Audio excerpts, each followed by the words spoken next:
Hello, everyone. My name is Julianne Meyer, and I am the host of Own Your Wellness. And I am excited today. I've got a very special guest, somebody who I can dig deep with, somebody who is going to make a difference in your life. Without further ado, let me bring him on. His name is Papa Ray. Welcome. Hello. Super excited to be here. I'm excited to have you here. You know, I've read about you and you spoke to my soul, and I'm so excited to have you here because your message and how you help people is so important. And not a lot of people are willing to dive deep. So, Yeah. would you mind sharing a little bit about yourself and your own wellness journey? Yeah. So let me start from the beginning. I grew up in a conservative Mennonite background. My father left when I was 4 years old. And like all conservative groups, they are very close to any outside influence or outside help. So you can only imagine 56 years ago, they had no idea what to do with separation. And unfortunately, fortunately and unfortunately, back then, when there was a abuse within the family, they just stuck together and hid it. They covered it up, which is very unfortunate. Mm-hmm. Again, they didn't have the resources or the ability or the know-how of how to help people that were going through that. So I grew up with a lot of feelings of abandonment, rejection, and literally I would tell people all my life up until 7 years ago that I was abandoned, I was rejected. Mm. And guess how I lived my life?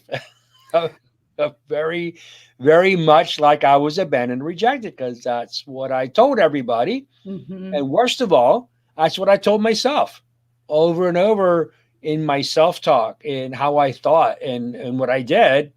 I lived the life of a person who was abandoned and rejected. It was what they call self fulfilling prophecy. And so I don't like to say, but I have to admit, I lost 30 to 40 years of my 60 years of life to anger, depression, rage, and bitterness. And it was horrible, absolutely horrible. Well, you know, I'm really glad though that you were able to turn it around because some people never do. Unfortunately, very unfortunately, way too many people are never able to come out of that, and they continue to live their life in anger, bitterness, and rage. Mm-hmm. And the sad part about it is it affects so many people. Because I like to say it, every person I help 10. Yes. Because when I influence a one person's life, it's not just their life, because now they're different and they're going Mm-hmm. to affect 10 other people. So I Mm-hmm. call it a force multiplier. But the same is true when somebody's not doing well. It's that not well person just affected 10 other people in a very negative way. And the more negative they are, the more they have an influence on 10 other people in a bad way. Very true. Very true. So, how are you able to recognize that you needed to change the way you were talking to yourself? Well, after two major depressions, the first one, I lost my home, lost my business, filed bankruptcy, literally lost everything. And then 7 years ago, which would be 20 years apart from each other, Mm-hmm. is I was 5 minutes away from suicide. I was done. I had completely given up hope. I even believed that God Himself was laughing at me. So I grew up in a Christian home, just believing in God, knew He could do anything He wanted to do. I just didn't believe He was going to do it for me, because that's how I seen my dad. My dad just made all these promises, never really did any of them. So I just had this perception of who God was, that He was there, He was real, but He Mm-hmm. just didn't care about me. And as I came out of that 7 years ago, it took me about a year to catch my equilibrium, just to really find who I am. Mm-hmm. And it just, like, I knew there was more. I always knew there was Mm-hmm. more. And growing up in this conservative community, even though I no longer was part of them for a long time, it just still had that mindset. So it's really, really critical that the mindset we grow up with is the mindset we're going to carry with us the rest of our life until we actively go and change it. I mean, actively, we have to pursue a new or better understanding. And so after that, I just knew there had to be something out there that I didn't have. Something there had to be more. And I became a information junkie. I just dug in. So I just say it was Holy Spirit, Google, and YouTube that radically changed my life because I'm like, okay, number one, it can't be that hard. Mm-hmm. Number two, there's something I don't know. And so I just became desperate. That was the word. I was desperate. There had to be more. There had to be something better than not what I was getting. And the beautiful part now, as a personal transformation coach, I Mm-hmm. literally help people have major life changing breakthroughs in less than a couple hours, and sometimes in less than an hour. Because Wow. it's I'm going to say it's not that hard. It Mm-hmm. is really, really simple. And we continually are looking for the simplest way is break it down, break it down, break it down, break it down. What is the core? Mm-hmm. It can't be that difficult. Sometimes we like to think it's difficult because we haven't got through it. It's like, oh my Mm-hmm. gosh, how could I have a simple problem? Oh, it has to be complex. It has to be overwhelming. I have this problem and I just can't get over it. I felt that way too. And I used Mm-hmm. to like, oh, well, it's because of this and because of that. Well, yeah, when you break it down, it's if it is to be, it's up to me. It's not I fun. think, yeah, no, I think that that's a really good point too, that you don't have to believe every single feeling that you have. It doesn't necessarily make it true. It's an emotion, it's a feeling. It's not the gospel, for example. Number one, do not trust your feelings. Do not trust your emotions. They They are come and they go. they're That's the thing erratic. about emotions. They come and they go. So, And so that's really interesting is when you understand the mechanics of emotions, it mhm. gives you a whole new in-depth understanding on why we do what we don't want to do and Mhm. why we don't do what we want to do. So we get caught up in this frenzy of like every time this event happens, I do this. It's like, why do I do that? I don't know. That's just what Mhm. I do. So we come to believe that that's all we can do. Yeah. And so, what I like to teach is what I call understanding your owner's manual, and I call it the Genesis 3:16 model. Is because that's when after the fall of mankind Mhm. is God said, "This is what's going to happen. This is what you're going to be, and this is what you're going to do." Because of that, so when you really break that down to literally its simplest form, it's like, oh my gosh, I understand. So what we Mhm. call the mechanics of emotions is when so let me just dive into this because this is so critical Mhm. and we got to get down to the most basic fundamental actions of what are the core actions that are happening. Mhm. So an event happens in your life and that can be something you see, feel, hear, smell, taste, or your spirit senses it, or you, and this is just by thought alone, you're just sitting there thinking and all of a sudden boom, Mhm. you go into what we call the stress response. But what is the stress response? So a lot of people like to talk about the neocortex and the synaptic connections and the limbic Mhm. system. And I'm like, okay, knowing how it goes from your prefrontal cortex to your limbic system and all that, what they want to, is like knowing I have Pirelli tires on my car when it's skidding out of control in the wet roads Yeah. and these powers are made with this type of rubber and with this many cords of wire in there. I'm like, okay, I'm skidding out of control. I'm heading for the wall. It's like not really thinking about how my tires are made or what they're made of or who made them. Exactly. No, that's a brilliant point. So, what is really, really happening? What are the mechanics of it's happening and why is it happening? So, we got to get to the why. And we can talk about the what and the how, the who, the where. But if we never get into the why, and this is Mhm. what I call the simple step, the hard process. So here comes an event. This can be thought alone, something you've seen, you felt, you heard, whatever. Here comes the event. Your brain literally does a research of your whole life in a nanosecond. Mm. It has to determine, what do I perceive is about to happen in the next moment based on what I believe happened in the past. Mm-hmm. So where our brain primarily goes to the core, which is conception to 10 years old. Some people say 7, I say 10 because some people are a little slower. but conception to 10 years old is when your brain is in what they call hyper neuroplasticity, simply meaning it's taking in tons of information Mm-hmm. and is not able to rational out that, let's just say, like the little girl or little boy is went to their father for something, and dad's like, seriously, can't you just give me a minute? Can't you see I'm busy? The child is not able to comprehend, oh, dad's not in a good mood, things Mm-hmm. haven't been working well for him. He didn't really mean that. No. At that moment, that child says, whoa, daddy's not happy with me. Daddy doesn't like me. Mm-hmm. Daddy doesn't love me. Well, when them incidents keep happening, it keeps coming in.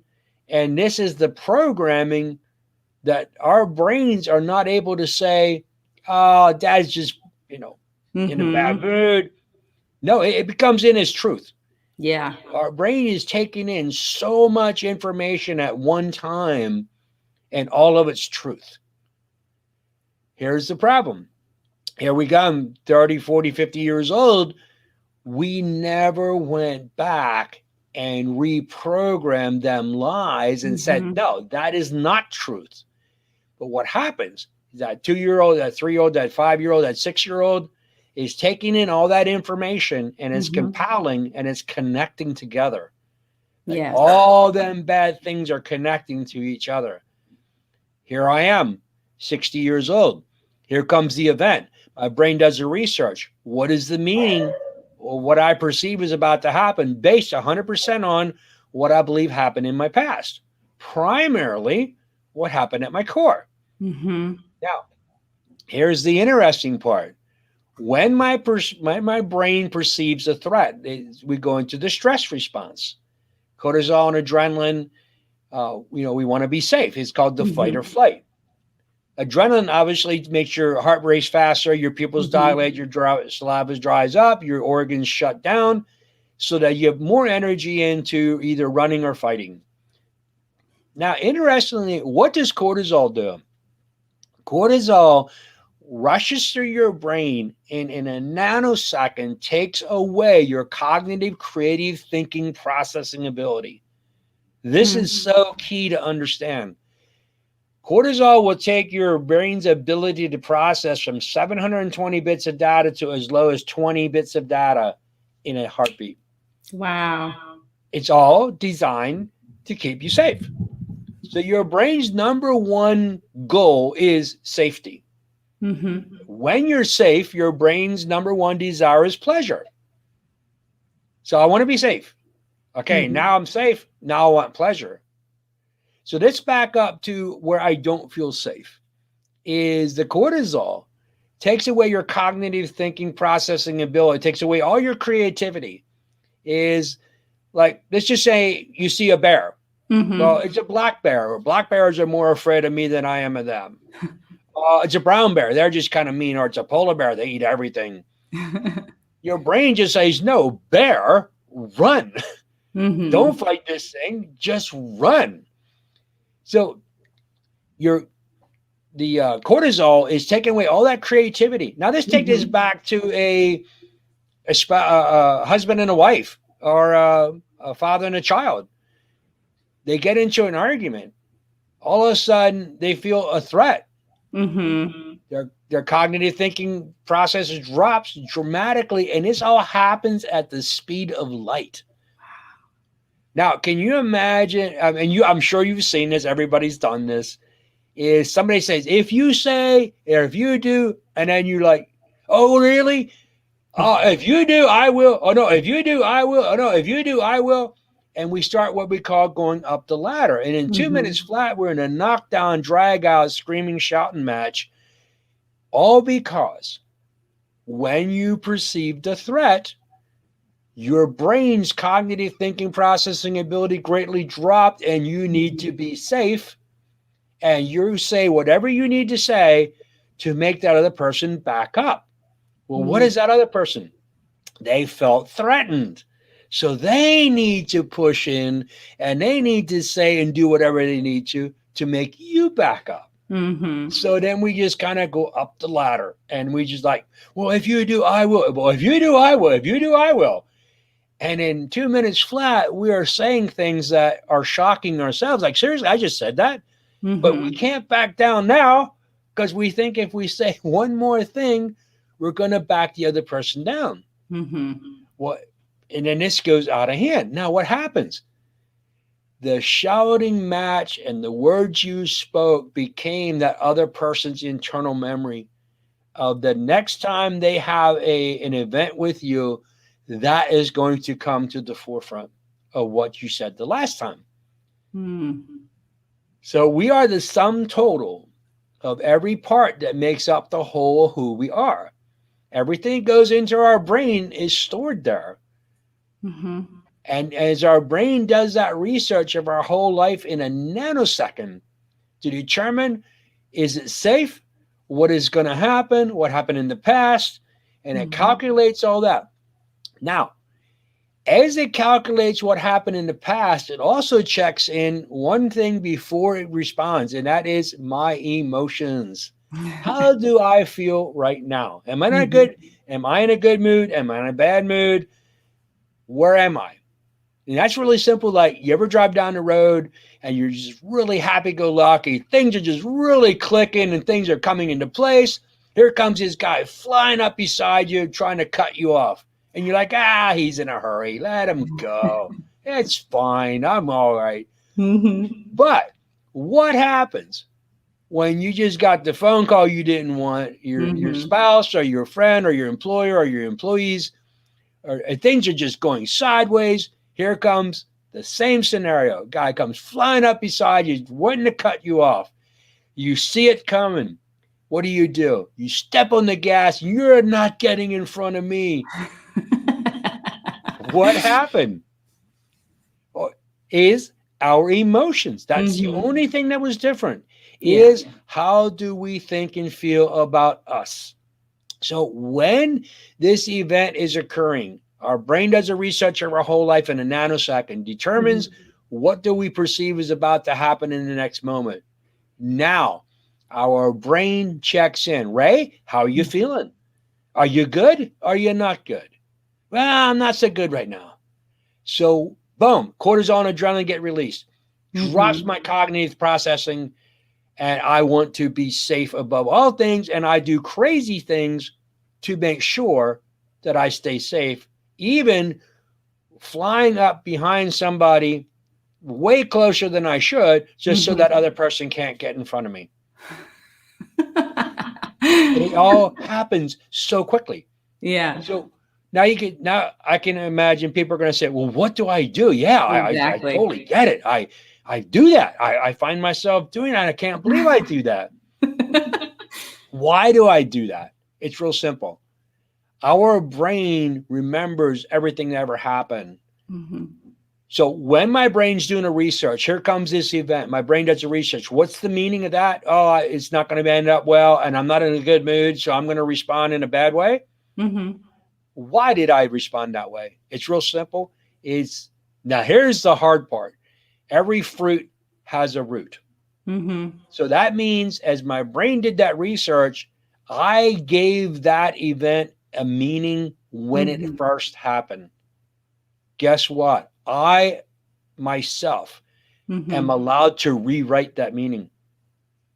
Only I can rewrite the meaning I gave to the original event. Now, God himself cannot change my mind, or he would have already done it. Exactly. If God could change my mind, I would never think a bad thought. If the devil could change my mind, I would never think a good thought. Now, God cannot make me do a good thing, or I would never do a bad thing. The devil can never make me do a bad thing, or I would never do a good thing. Exactly. So what it really comes down to, and this is sometimes people don't like to hear this, but I am 100% responsible for every word, for every Yeah. thought, for every action. I cannot say my wife made me angry. Mm-hmm. And we love to say, and I think we really kind of put ourselves in a bad way when we like to say, oh, they made me angry. Yeah. So if I can make my wife angry when she's happy, that means I can make her happy when she's angry. Yes. I always say that. I've got a So lot of power. Yay, go me. we have to stop saying you make me mad. No, I chose to be angry because of what you did. I have to take 100% personal responsibility. This is Mm-hmm. what I call the simple step, the hard process. Hmm. When this event occurs, why? Yeah. Why did I get upset? Is I have to go back. Every fruit has a root. I have to go back. Where is the root? Mm-hmm. What is the original meaning that I gave to this particular type of event Mm-hmm. that now makes me react in a nanosecond in a bad way? Hmm. So cognitive behavioral therapy, I'm trying to fix how I behave and how I react. No, I need to go back and how do I think? Mm-hmm. Well, my behavior is 100% driven by my beliefs. Where are Exactly. my beliefs from? My beliefs are where did it originally come in? Yes. So instead of trying to change my behavior, I got to change my beliefs. I have to do that hard process. And I say I spent 60 years trying to bury that junk with sex, Uh-huh. drugs, and rock and roll. I don't want to go back there. I've been trying to hide that with, Mm-hmm. drugs and alcohol and all kinds I've been trying to run from that. Yeah. Why? And I don't want to run back there. I don't want to go back there. When we go back, I have found the majority of the time we'll find it between conception and 10 years old. That's Mm-hmm. where the problem is. And go ahead. Yeah, no, I was just going to say, no, I think it's really important to highlight what you said. And I just want to use an analogy. It's kind of like, you have, let's say you hurt yourself, physically hurt yourself.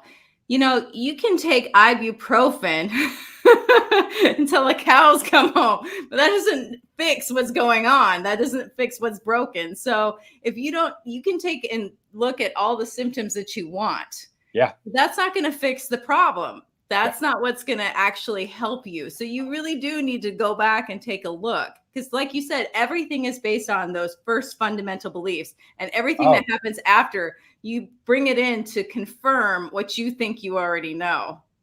It's huge. So you can imagine you got a splinter. So there's a splinter in my hand here. And I'm like, man, I go to pull and it's like, oh, whoo, that hurts. And if you ever got a splinter, they're painful to pull out. Yeah. They hurt way more trying to come out than they did when they first went in. Mm-hmm. So I'm like, oh, that's so painful. I'm not going to deal with it. So I put this bandage around it. Mm-hmm. But then here comes somebody and they bump into it. I'm like, seriously, can't you see I got a splinter in my hand? Yeah. Can't you see that bandage?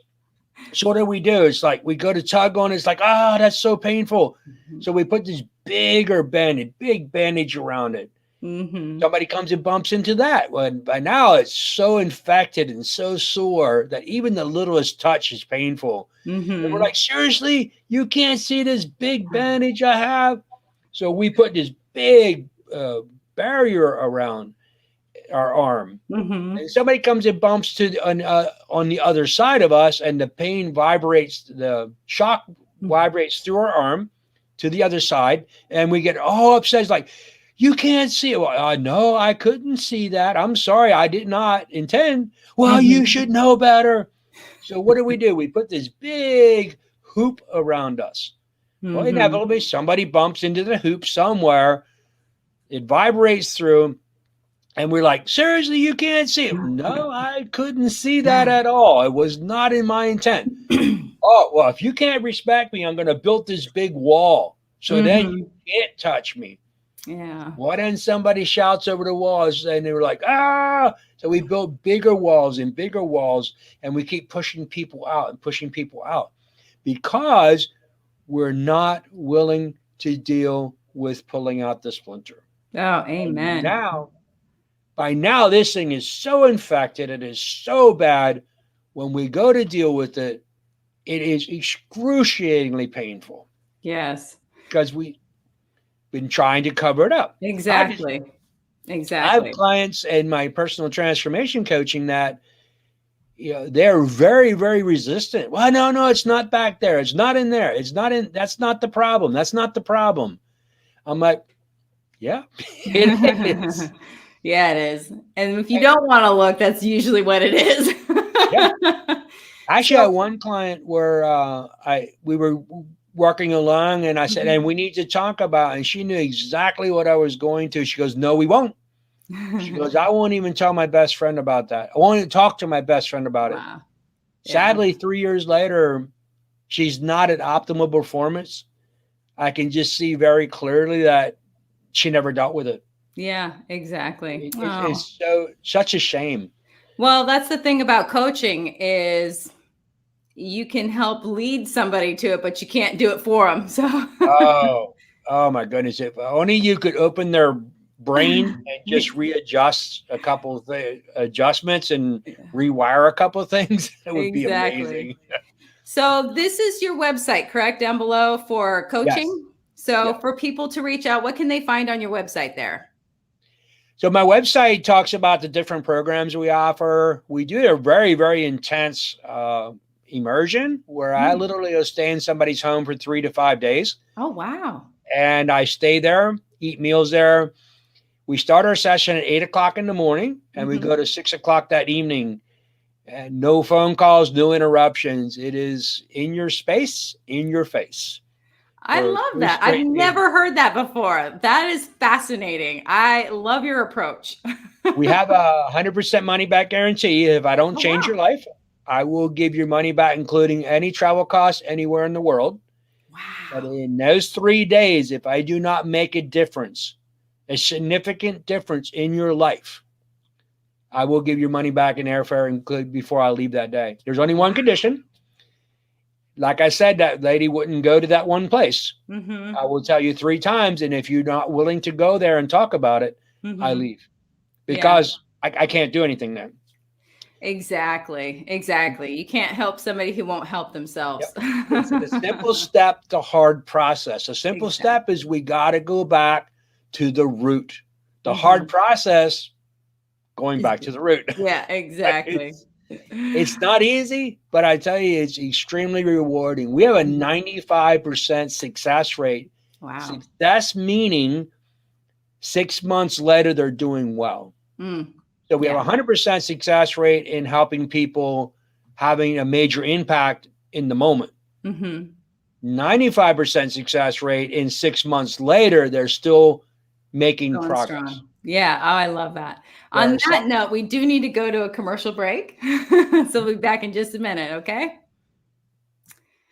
Well, everyone who is watching us live, as always, you are so appreciated. And I don't even want to go to commercial break because I am absolutely fascinated by what we are learning today, but we do have to. So we'll be right back in just a moment.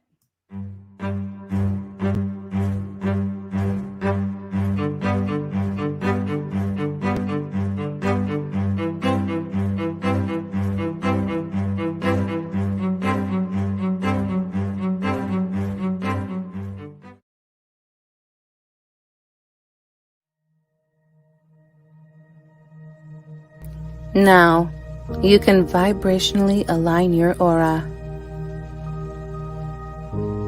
You can gain a larger and spiritual perspective on life, relationships, God, people, wellness, and money. You can also have moments of meditation and reflection any time of the day. And reading the thrilling, adventurous, and mystical story of Shiga will just add more faith to your daily experience of the mystery of the universe.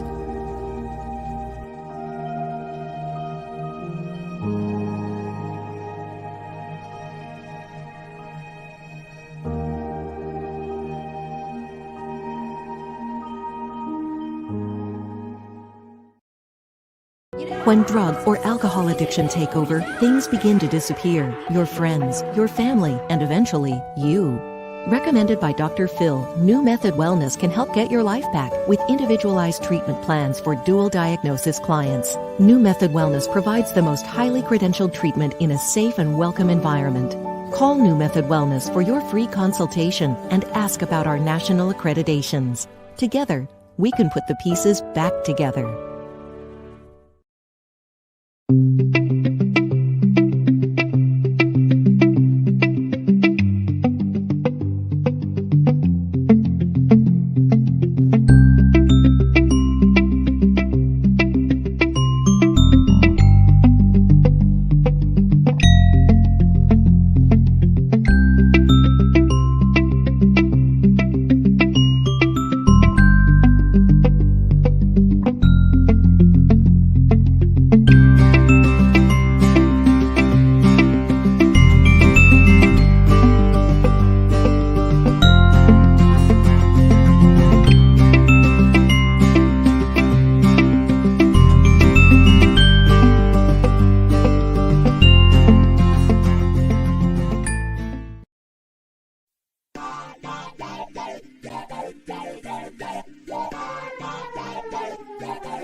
Welcome back, everyone. If you're just joining us now, my name is Julianne Meyer, and I am the host of Own Your Wellness. And I have a very special guest. His name is Papa Ray. Let's bring him back. Hello, welcome back. All right. So during the commercial break, I was thinking that I think it's really important that we talk about, you've written a couple of books. So let's talk about those. Yeah, so I'm super excited. I wrote these books called Daddy, Why Don't You Love Me? A Father's Blessing to a Daughter and to a Son. It's Healing the Wounds of the Abstinent and Abusive Father. And we've just been talking about, as our brain does a research of our whole life in a nanosecond to determine what's going to happen in the next moment. So much of our foundational life and beliefs are based on how do we think, who we are as a son or a daughter. As a little child, we're looking to our mother and our father to that security and that wanting and being loved. And the statistics are huge on what the absent and abusive fathers, the effects that it has on a child's life, literally the rest of their life. Remember, you're the sum total of every part that makes up the whole of who you are. When your brain does a research, it does a research of your whole life, primarily your core, conception to 10 years old. And it looks to, who am I? How do I feel about this? What's happening? If we never go from the fruit back down to the root and change the root meaning, again, we're the author of every chapter that we write in our own life. We're the author. That gives us the ability to go back and rewrite the meaning. We cannot rewrite what happened. My father left when I was 4 years old. I couldn't say, oh, my dad didn't leave. No, I changed the meaning I gave to it. After 2 major depressions, I had to go back and say, why am I doing this? I'm not stupid. I'm very, very intelligent. Why do I keep reacting and acting like this? I had to go back and write the meaning. And this is what I wrote. My father was broken and empty. He could not give me what he did not have. Yeah. When I rewrote the meaning to my father leaving at 4 years old, radically changed how my brain projects what the next event is about to happen. Yeah. You know, something fascinating. I had a stepdad, and to me, he was abusive. I mean, mentally, not physically. And I always used to say he damaged my psyche, and, he did this, and I was so wounded. And then and he was an alcoholic. So, there were some issues there. But of course, I was a little kid, so I didn't know any different. And later on in life, we met up because he always kept in touch with me. And we met up again. And I remember seeing him as a very young adult and realizing that he was never intentionally mean. He just didn't understand how to communicate with me. And it changed everything. I was able to let go of absolutely everything. It was so fascinating. Awesome. Wow. Yeah. And that's what I do is I literally, every client that I meet with, I give them a white coffee cup. I take them along and a black magic marker. Mm-hmm. And I have them write every person's name on the cup that ever hurt them. Mm. We put it in a paper bag. We go out on the sidewalk and I tell them to throw it down on the sidewalk. And they're kind of like, what? I'm like, yeah, throw it down. And yeah, it's going to break. That's the intent. We take it back in the house and that's whether they meet here in my office, one-on-one, or we meet at their home, or wherever we meet. This is really critical because we got to change the meaning. So when they take that bag back in the house and I tell them to take the broken pieces of the cup out and I said, now look, each person that you wrote their name on there is broken and empty. They cannot give you what they did not have. Oh, that's beautiful. So I love that physical representation because it just gets you deeper, you know? So then, so I have this broken cup in my office and when clients come here several times, and they start talking about something. I said, hey, can you go over there and get me that cup? And they're like, yes. Because whenever they talk about whoever they're talking about, their boss, their employees, their spouses, their children, said, yeah, can you go get me that cup? And they're like, I know. No, I love that.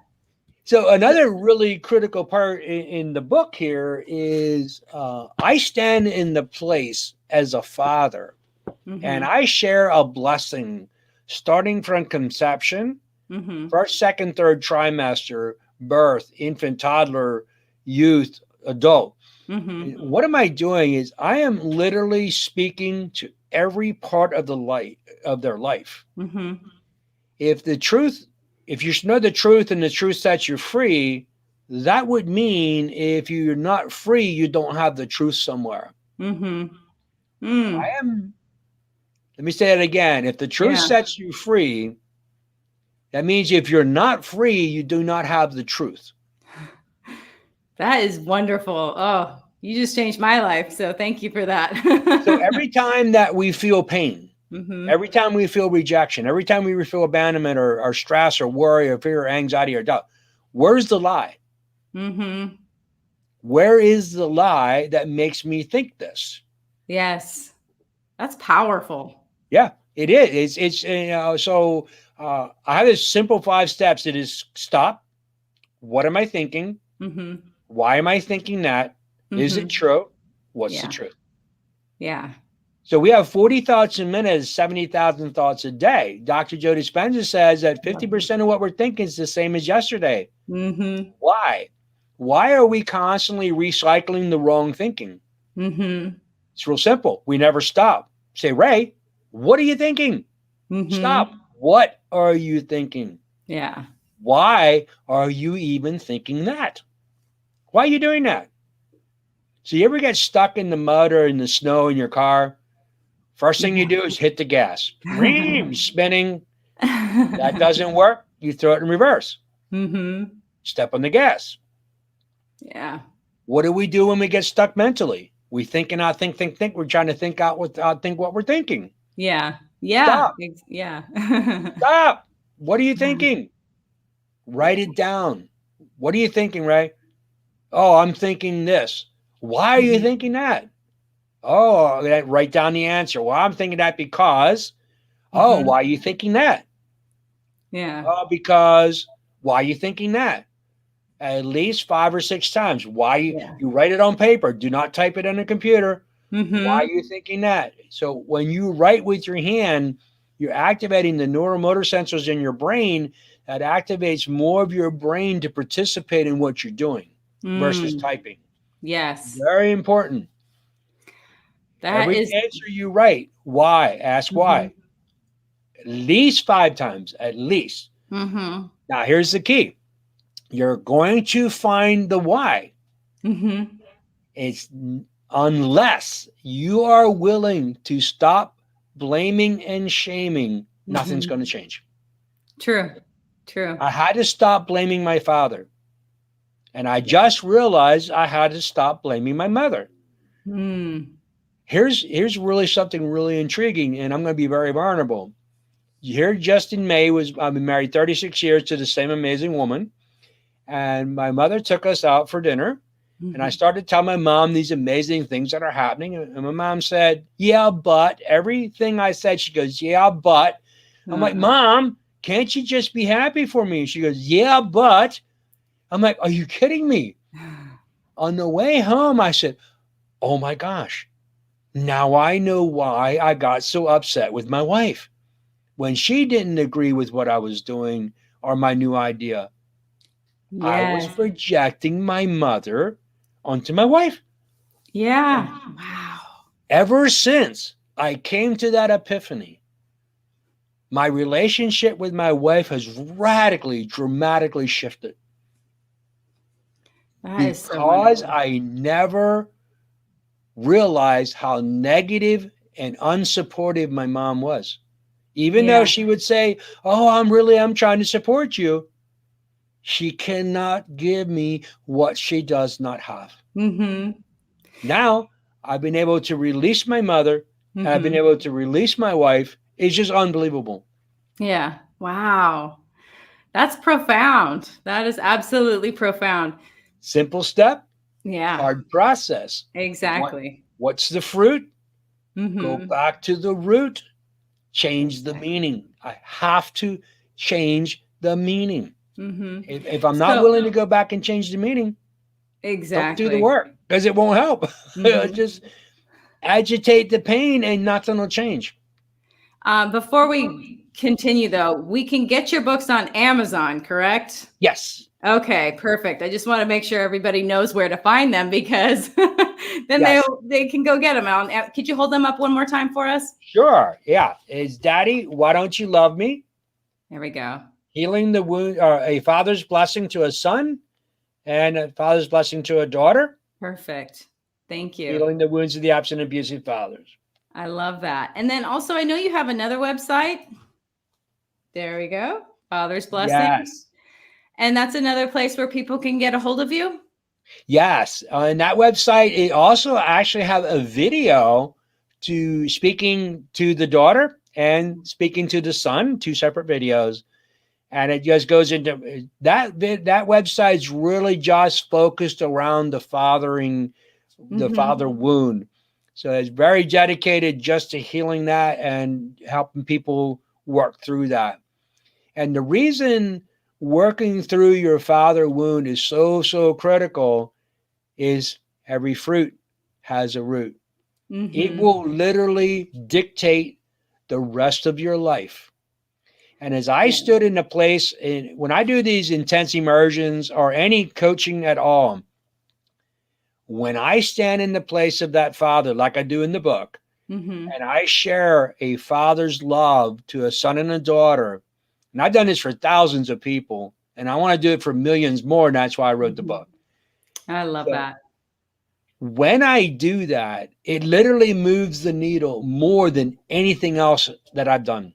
Literally, that one aspect does more to transform a person's life. What is it doing? It is literally speaking to the lie that the person held in their heart. It's changing how they see themselves. They're Mm-hmm. loved. They're wanted. We start at conception. You're not a mistake. You're not an accident. You're Yeah. loved. You're wanted. You're accepted. You're expected. First trimester. You're not a mistake. You're not an accident. You're loved. You're accepted. You're not a burden. Mm-hmm. You're wanted as a son. You're wanted as a daughter. It's huge what that does, speaking to that person, speaking life. Life and death is in the tongue. The words we speak carry so much power. Yeah. Even as an adult, hearing them words, it literally goes in and activates all the things that were there before. So we have all these things let's just say for a person who's not rewrote their past, Mm-hmm. when you send a word of discouragement or of lack of love into that person, it's activating all that stuff that is Mm-hmm. similar. Yeah. Here's the problem is a negative word has much more power to activate negative feelings than a powerful word has to activate power. Mm-hmm. For some reason, the negative is activated 10 times faster because I can say many positive things, Mm-hmm. and it takes a lot more positives to activate the positive in a person Yeah. than it does for that one negative can activate a huge pile of negative things.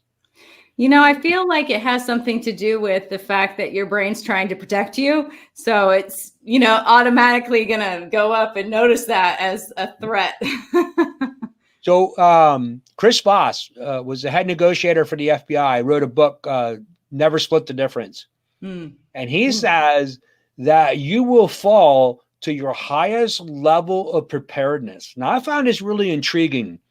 I will not, if you fall, when you fall, Mm-hmm. you will fall to your highest level of preparedness. What am I prepared for? So we're always trying to break that glass ceiling. We're pressing in to get that next bar, hit that next level, break that invisible ceiling. Wait a minute. What happens if we raise the floor? Mm-hmm. Work on raising our floor. Inevitably, if you're alive and you're breathing, something bad's going to happen to you. It's just going to, something's not going to go your way. Yeah. Someday, and not too far in the future, whether it be on the road, whether it be with your employees, your employer, your spouse, your children, your parents, not everything is going to go your way. Yeah. Are you prepared for somebody to say something you don't like? Mm-hmm. If we prepare ourselves, I'm okay when, and think back, and you don't have to think far to somebody saying something you didn't enjoy, Mm-hmm. something that didn't feel good. How do we raise the floor? We change the meaning of what it means when that person says that to us. Yes. We change the meaning all the way back at the root. So when we raise the floor, what does that do to our ceiling? It doesn't compact the space between our ceiling and floor. No, it pushes our ceiling up. It does. Oh, wow. So when you raise your floor, you will all of a sudden find that you, and I'm just gonna say it, you will find that your circle of influence will get dramatically smaller. Because all of a sudden you'll realize the people that you looked up to and that you wanted to be around, you're going to realize, oh my goodness, these are not the people I enjoy being around anymore. They're shallow. Yeah. I'm just going to say it is because it happens. I see this happen all the time. I don't know how to say this other than just say is the people that I do intense immersions with inevitably will tell me, oh my gosh, I'm finding so many people that I just don't enjoy being around anymore because they all of a sudden found themselves and they're not looking for all these other people to find their identity. Yeah. Because they found themselves and they're realizing that why were they around them other people that were somewhat negative? It's because they were trying to birds of a feather flock together. Yeah. And as they grew emotionally and personally, they're like, wow, can't believe I wanted to be around them people. They're so negative. Oh my goodness, they're negative. And they're like, I can't believe it. I just don't really enjoy that anymore. Yeah. Because they have a better understanding of who they are. Beautiful. So the 3-day intense immersion is a really fast-paced, in-depth, deep dive into who you are. We never look at what are you struggling with other than to find out where it came from. I love that. We say, what are you struggling with now? but that's all in the intake form. So Gotcha. almost immediately, we're not sitting there and say, well, you said this to your wife and you said this to your husband. And because of that, no, where did it come from? We always go find like the root. whack-a-mole. If Yep, you're just taking care of the outside. Love it. And again, it's a hard process. I'm not going to kid you. It is a hard process to go through an intense immersion, but coming out the other side, people have a major renewed life. And this is only for people that are saying, I cannot stand to be where I am anymore. Yeah. I will not tolerate who I am. I will not tolerate who my spouse is. If you're doing it for that reason, then you're doing it for the wrong reason. Exactly. You have a little more work to do. Yes. If you're just like, oh, we need this because my spouse is being bad. No, it's because I'm not where I want to be. Exactly. If you go into this saying, wow, I want to be more for the world. I want to be more for my family. I want to be more for my community. Not that, oh, they're a problem. And if I go through this, maybe they'll get fixed. And I know most people kind of have that, Yeah. But the success is, and I had one couple, a lot of these people are like really kind of against the wall, but I had one couple, incredible couple, said, we're just not where we need to be. We want to be better. I love that. There's something missing. I'm not able to connect with my children. I don't know what's going on. I don't know why. And I'm going to church. I'm praying. I'm, part of the leadership, and it just ain't working. What's wrong? I can't figure it out. Reading my Bible, I'm praying. There's something missing. You know what it was? It was something in the childhood and his perception of how he viewed people. Wow. Because of an event that happened. Yeah. And when I showed him that event, he literally broke down. He just broke down and wept. He's like, oh my goodness, radically changed his life, radically changed his family. Wow. Well, I love that. And on that note, we actually only have like 1 minute left. That's it. Can you believe it? It's already been an hour. But I just want to mention too, that people can reach out to you on Facebook, because I know that you put out inspirational information and thoughts and feelings. And is there any final thought that you want to leave with the audience? Let it go. If there's one thing I got to say is, guys, you got to let it go. You got to change the meaning you gave to the past. Stop blaming, stop shaming, or you'll never be free. Oh, that is such wonderful. Oh my goodness. Thank you so much.